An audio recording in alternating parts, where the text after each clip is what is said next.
The scripture reading today comes from the book of John, chapter 18, verses 33 through 37. Then Pilate entered the headquarters again, summoned Jesus, and asked him, "Are you the king of the Jews?" Jesus answered, "Do you ask this on your own, or did others tell you about me?" Pilate replied, "I am not a Jew, am I? Your own nation and the chief priests have handed you over to me. What have you done?" Jesus answered, "My kingdom is not from this world. If my kingdom were from this world, my followers would be fighting to keep me from being handed over to the Jews. But as it is, my kingdom is not from here." Pilate asked him, "So you are a king?" Jesus answered, "You say that I am a king. For this I was born, and for this I came into the world, to testify to the truth. Everyone who belongs to the truth listens to my voice." The word of God for the people of God. Barbara Lundblad, when she was a professor at Union Theological Seminary, told the story about one of her colleagues at Union. Union is in Manhattan, and told the story about one of her colleagues, Dolores Williams. And Dolores Williams grew up in the South.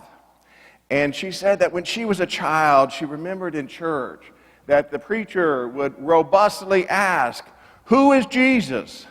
And the choir thunderously would proclaim, "King of Kings and Lord of Lords." And then in a voice that could almost hardly be heard over the whole congregation, little Miss Huff sung, "He's poor little Mary's boy." Who is Jesus? King of Kings. You guys can jump in. Who is Jesus? Thank you. And little Miss Huff would sing, "Poor little Mary's boy." Dolores said it's the African American church doing theology. You can't say that Jesus is King of Kings without also saying that he's poor little Mary's boy. In this week, we hold this tension in our hearts.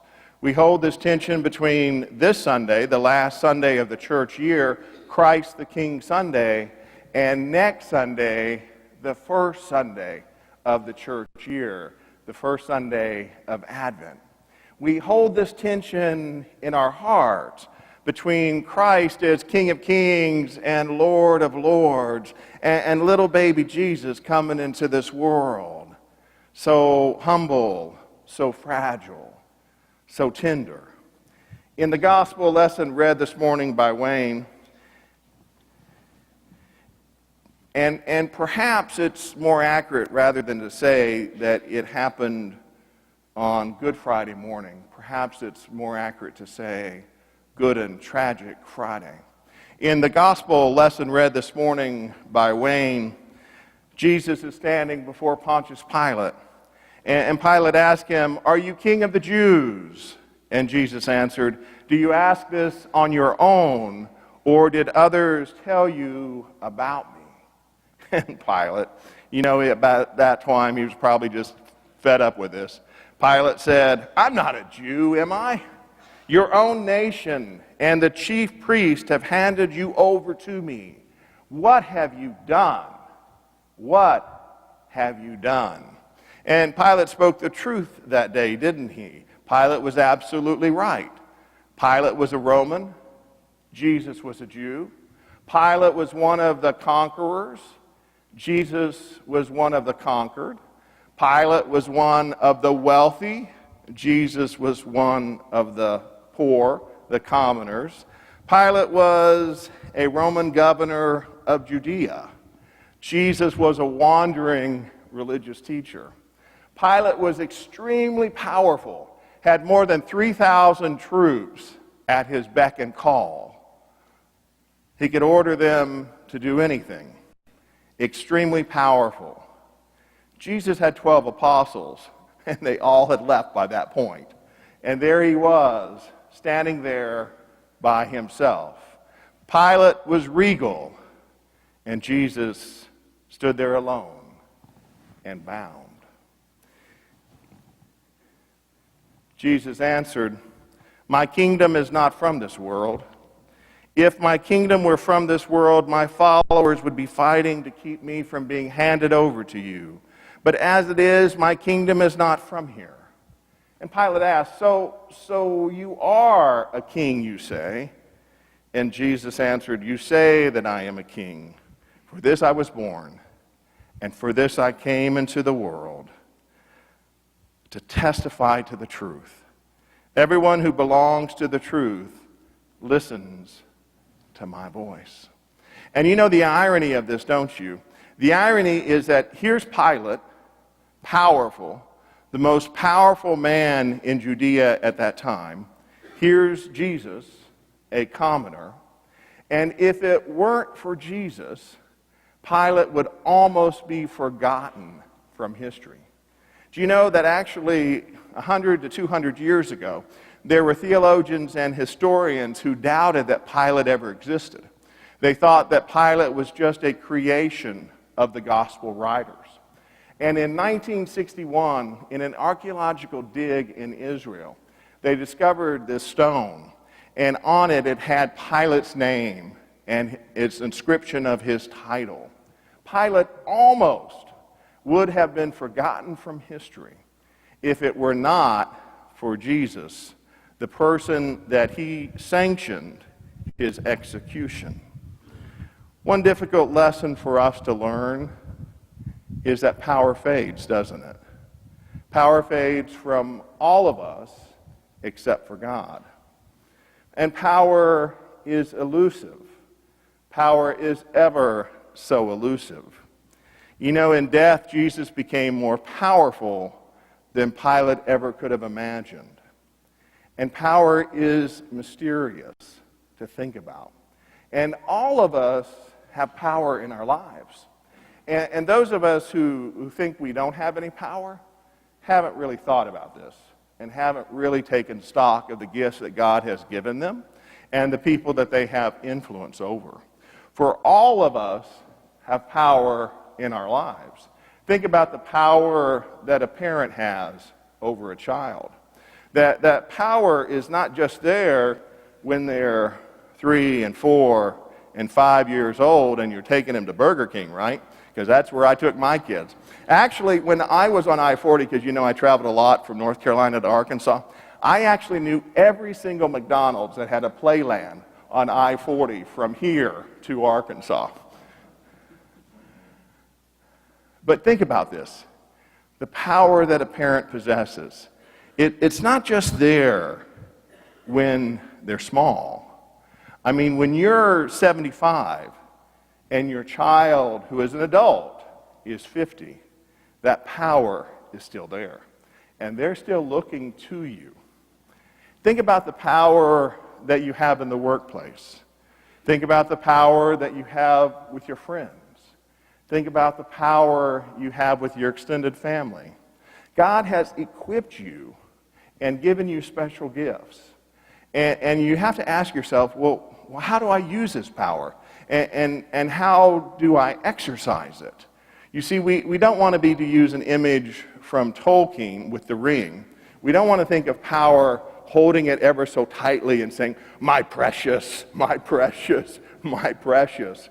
No, God has given us power so that we can make the world a better place. God has entrusted us with power to make our communities a better place, to make our families a better place. In all the many places that God has taken you, He's given you gifts and how you can make the world a better place. Power is mysterious, and we think about this on this day, Christ the King Sunday. Remember how Jesus taught in Mark 10:42. Jesus said, my kingdom is not from this world. And Jesus taught that you know that among the Gentiles, those whom they recognize as their rulers lord it over them, and their great ones are tyrants over them. But it is not so among you. For whoever wishes to become great among you must become servant of all.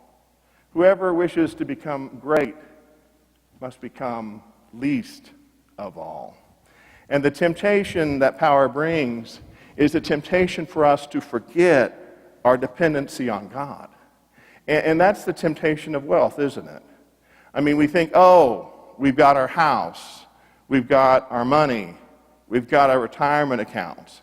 Why do we even need God? We've got all this taken care of.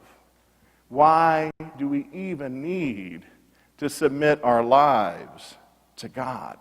Why on this Christ the King Sunday do we need to think about giving our lives over in a new way to God? We are reminded on this day of all days that Christ's claim is upon our lives. Christ's claim is upon our souls. Christ's claim is here. And who we are is not based upon the positions we have. Who we are is not based upon the money we have in our accounts. Who we are, our dignity and our worth is based upon our intrinsic worth as children of God. That's who we are. And that's every person has intrinsic worth as a child of God. And how sad it is that there are people living all around us that don't know that truth. A few years back, my sister sent me an obituary. It was of someone that I've known my whole life. It was so sad to read it. In the obituary, he talked about his life, talked about the places he traveled, talked about flying his plane in North Africa, talked about his service in the war. He was an extremely gifted person who could have done so much more in his life had he been able to discipline some aspects of his life. Extremely gifted person. Talked about his travels in the Orient. Talked about the different things that he's done. It was so important for him to be remembered that he wrote his own obituary. And I'm sorry for laughing. And he set aside money and instructions on where he wanted the obituary to be published.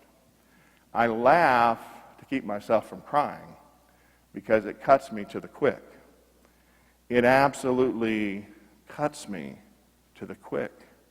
I've known this person my whole life. This person is part of my family. And what he didn't write about was his church. Didn't write about his church because he didn't believe in God. Didn't write about his church because he didn't need to submit himself to any authority other than himself.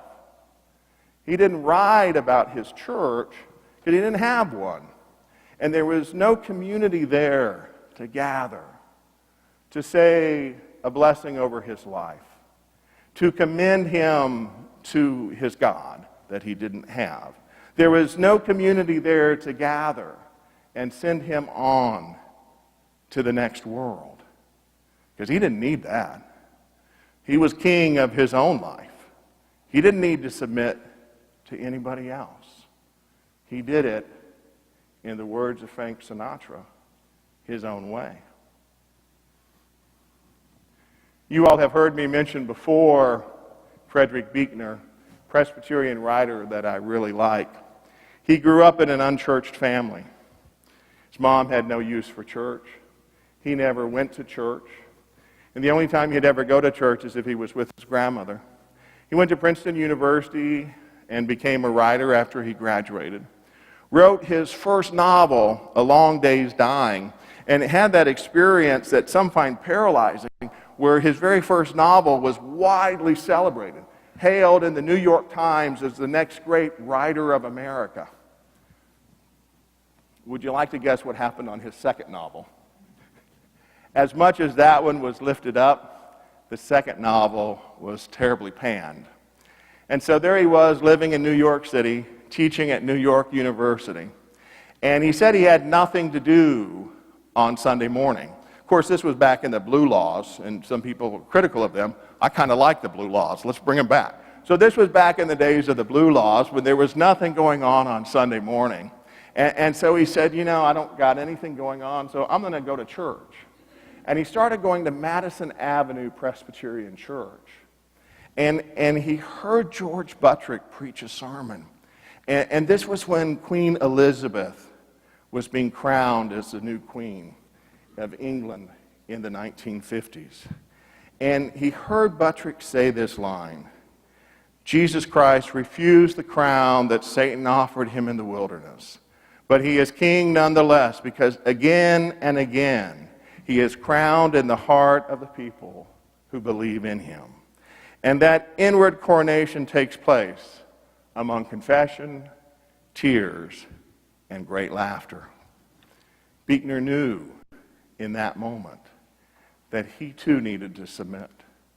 He knew that he needed to allow Christ to be the king of his life.